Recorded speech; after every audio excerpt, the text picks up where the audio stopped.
Friends, we want to do this third video just to finish what we started, talking about how we got out of Ukraine when the war started on February 24th.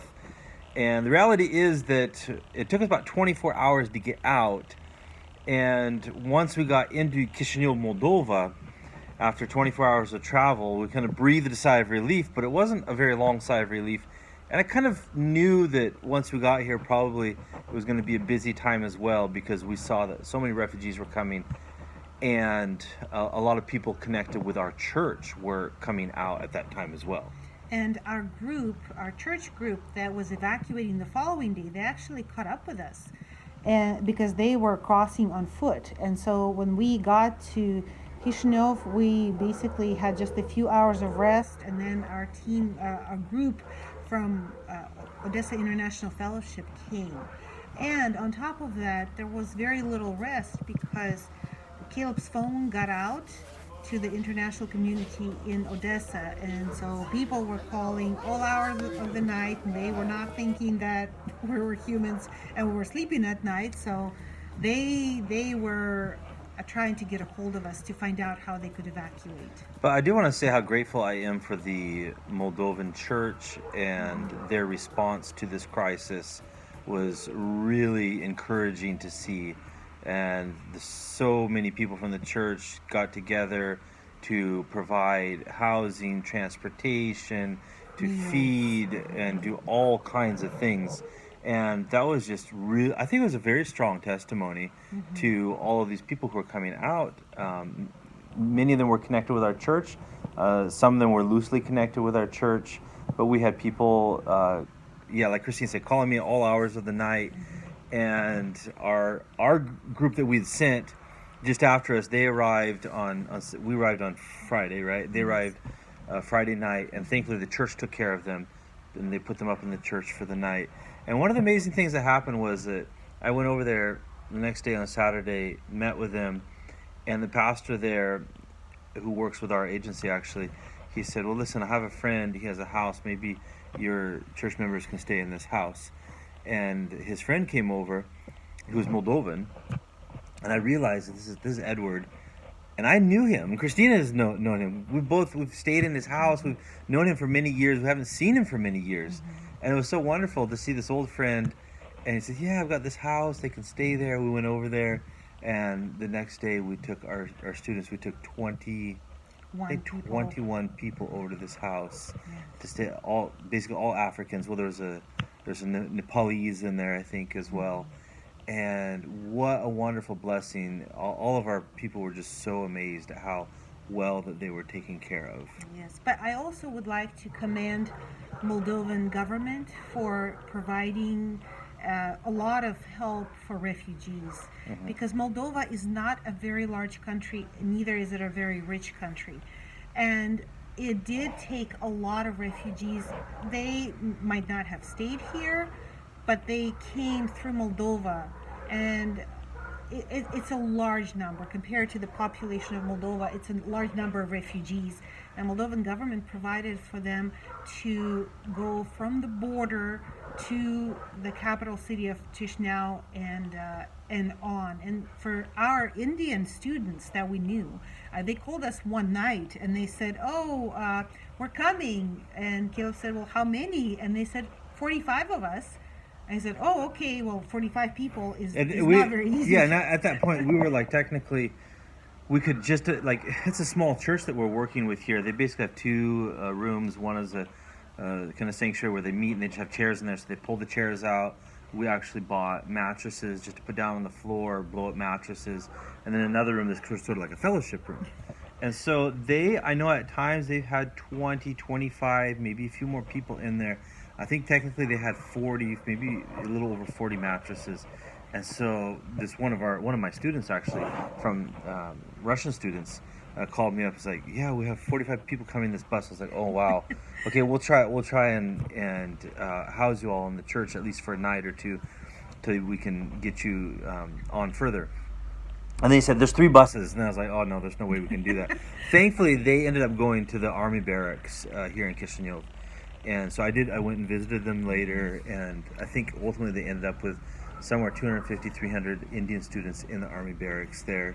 And so that was a good opportunity to just to visit them, encourage them, pray for them as they were there for a few days before they went on to Bucharest and then further. But that we're very thankful to the government of Moldova for providing that for us, because we could not have possibly housed, and even the churches could not have possibly taken on that many Yeah. people at one time. So Moldova, thank you so much for all your help and all your care for refugees from Ukraine, not just Ukrainians, but also internationals.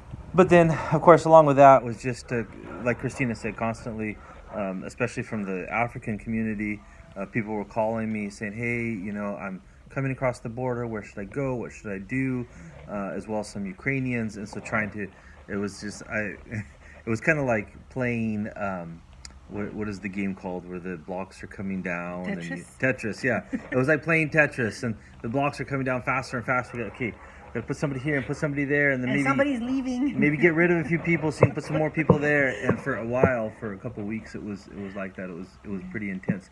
And I would say during that first week and a half, for sure, maybe up to about 2 weeks, I know I personally didn't sleep very much, and it was just like I was on adrenaline the whole time, and we'll only sleep about 2-3 hours. I'll say 3 hours a night, but I wasn't tired. It was strange, a very strange feeling. I wasn't tired. But I think one of the things that contributed to our poor sleep was the fact that my parents stayed behind. Mm-hmm. And of course, at that point, we did not know exactly what turn the war would take. And then at one point, I got a phone call from my dad, and he said that his nephew, my dad is from Russia, but he's lived in Ukraine for many years, but he has a lot of relatives still in Russia. So his nephew, the one that we have not even talked to all these years, all of a sudden found my dad and told him and my mom to hide that night. He said hide. I beg you, just please hide, because something really bad is going to happen. And so my parents called us, and we, of course, were very worried. And my dad asked, why are you telling me this? How do you know that something bad is going to happen? And he said, I cannot tell you, but the only thing I can disclose to you is that I am in the Navy, in the Russian Navy. So... He was like an officer, right? Or do you know? I don't know. We don't know any more details, but the Russian Navy was just outside of Odessa, sitting out at sea and shooting missiles at Ukraine. And so, of course, that was very worrisome, and that happened maybe at 10 p.m. And, of course, I wrote everywhere I could and asked people to pray, and my parents were praying, and we all were praying, and we did not know what to expect. And the next morning, nothing happened. And so later we found out, several days later, or maybe even a week later, we found out that there was mutiny on those boats. And the soldiers that were supposed to land near Odessa, they refused to go. They refused to go ashore. And thankfully, I believe that God has confused the plans, and he has made the soldiers fearful, and he has protected my parents and protected Odessa from invasion from sea. And so, of course, that did not contribute to our good sleep, as you can understand. And so my parents... Yeah, and I think the difficulty, especially that first week, was that we were dealing with all the refugees coming, trying to be able to take care of them and house them, make sure they're fed, trying to minister to them, trying to transport them on further if they need that. And then, in the meantime, when we get home in the evenings, looking at the news and seeing Russia attacked this place, attacked that place, bombs were dropped here, rockets hit there, and so it was just like a lot of things coming at us at once. And I think emotionally it was very difficult. And I know for the kids, like when we left Ukraine, I wouldn't say that we were necessarily fearful, but it was more of like a state of shock, and it was just like, you're focused, you need to get out, you need to grab your things, and you need to leave. And so we left, and then it wasn't until like after we got here, even a few days after, I think, that we didn't really kind of start feeling the emotions. I would say maybe in 4 or 5 days. Yeah, the kids took turn crying, especially in the evenings, when things quiet down and you have time to reflect on what happened. And so the kids all took turn to cry about the situation. And I think and for them it was mainly just like, you said, well, I just want to go home, just want to go home. It was missing their home, and we understand that, and we could relate to that. So, and it still hits them even now. I mean, it's been a month, and and honestly, we're pretty much ready to go back, aren't we? Well, I think we've been ready since the day we got here, but yeah, definitely, yeah. Yes, and so thankfully my parents came out of Odessa with our cat, stayed behind to guard our apartment. They came out about a week after the initial attack. And so I think when they came, I think that was like the first night when we actually slept pretty well. Yeah.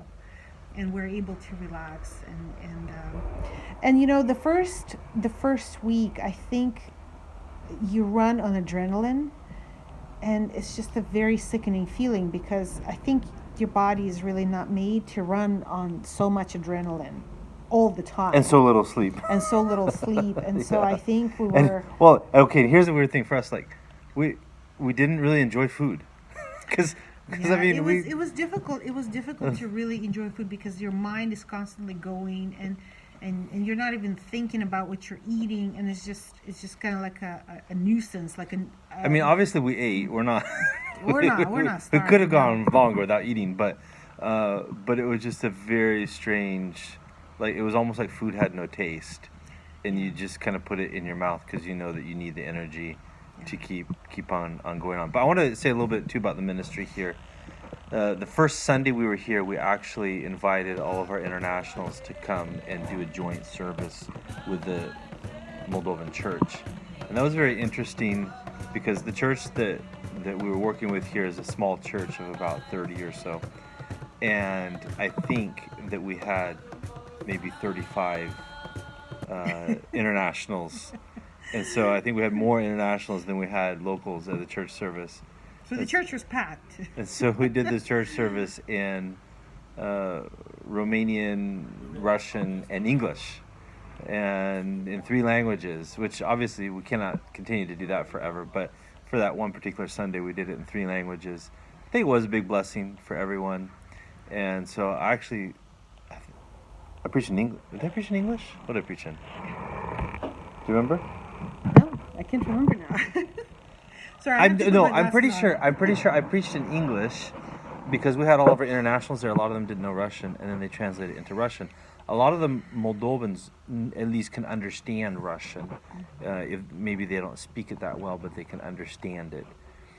So it was a very interesting service. The following Sunday, we actually we moved from the apartment where we were staying, because we had the couple our hosts that work with us in our agency here that live there. We had our coworker Holly there. She brought a mother with 2 daughters, and then another mother with a daughter, plus our 5, and this is all in one apartment, right? Well, plus a young lady who's like 17, 18. She came from Holly's church. And so we were getting pretty packed in there, and so then my friend Edward said, "Hey, listen, I have another house," and so he took us over to this other place where we've been since then.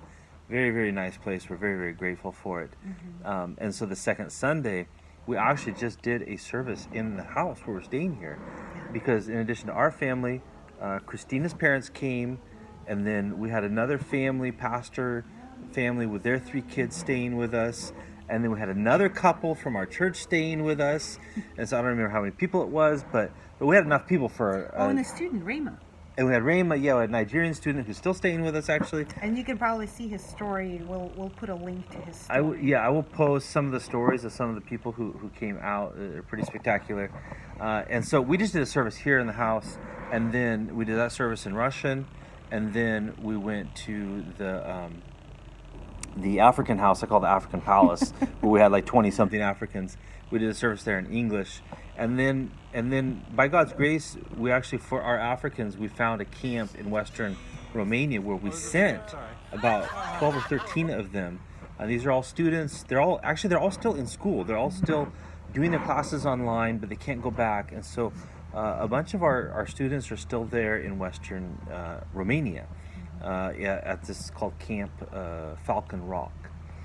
And so then the flow of refugees has kind of slowed down. We're still getting them regularly. We're still working with them. In fact, on Saturday we got 3 more. They're living with us here at the house. Tomorrow I'm going to send one on to England, and then the day after that probably we have 4 refugees living with us right now. Send another one. I have another couple that maybe we'll send later. But the flow has kind of slowed down a little bit, and so last week I was able to make a trip out to Romania. And my thought in this is we can't let Putin and the invading forces of Russia stop the ministry. And so we had actually planned to do a baptism before the war started. So I prayed about it and talked with our people about it and said, let's continue and let's do these baptisms. And so I had a wonderful opportunity last week. Went to Romania, went to Bucharest, where we had a few of our people. I think, let's see, we had 6 of our people there, I think. And baptized Leo, who's from India, in the Central Baptist Church there on Tuesday morning. We had about 35 people come out for the baptism. It was a wonderful time. Very touching. And some of them were people from our church back in Odessa. Yeah. That were relocated to Bucharest, and I'm sure it was very special. We had 6 people from our church that were there, plus I think probably at least a dozen people from Odessa that were at that service. Then I went directly out to Western Romania to this camp where we have about a dozen of our students. And while I was there, baptized Rhoda from Nigeria. And what I realized is that those trips, even though they were short, are so significant, and they mean so much to actually be there physically with people to encourage them. And I think that there's a lot of value in those kinds of trips. And so there were a lot of tears, a lot of emotions, a lot of joy, but what a blessing in a time like this to be able to baptize 2 people and see how God is continuing to work and move.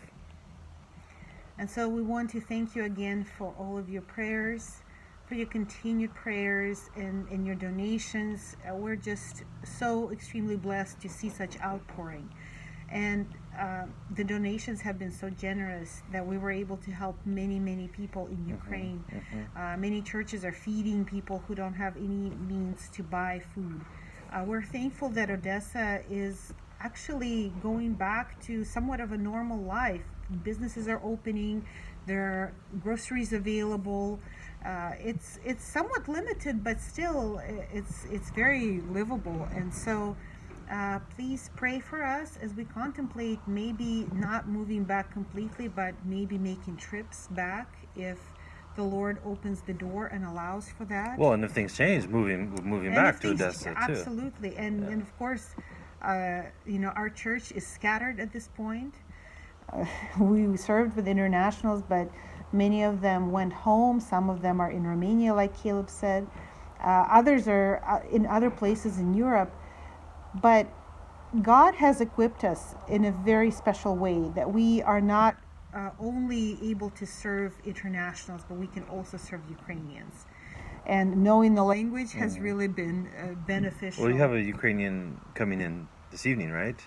And this evening, a friend of ours a friend of our friend is coming, and she's going to be relocated to England. England has opened its doors for refugees, and so we're able to help with that. And so please continue to pray.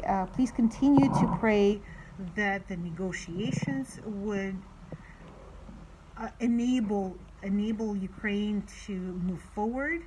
That Ukrainian forces would stop the military advance of Russia, and especially we ask you to pray for cities like Chernihiv, Sumy, Kharkiv, especially Mariupol, because Mariupol has been in siege ever since the beginning of war, and the Russian troops have only allowed people to leave Mariupol, but have not allowed any kind of humanitarian aid to come back in.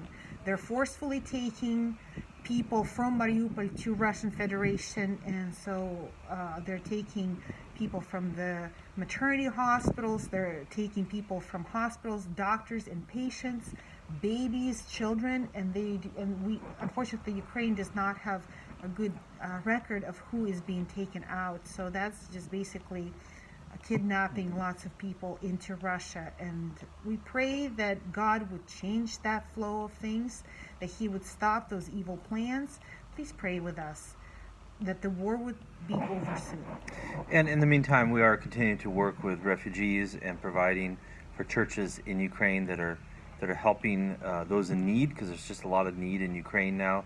So those resources that people are donating, a lot of that is going straight into Ukraine to churches there, and then some of it is also helping refugees that are coming out this way. So that's what a lot of time that we spend actually just coordinating a lot of those things, and as we're here right now, and figuring out how to send funds to various people in Ukraine. Thankfully, Ukraine is such a developed country in that sense that you can actually send money, wire money to somebody's account, and they can just pay with their phone, with their card. They don't need to have cash on hand. They don't necessarily need to have dollars in hand. So we're thankful for the ways to be able to send them the money, and we just have seen an amazing outpouring from all over the world, really, support for Ukraine, and so we're very thankful. All right, guys, thank you so much for your love and your prayers.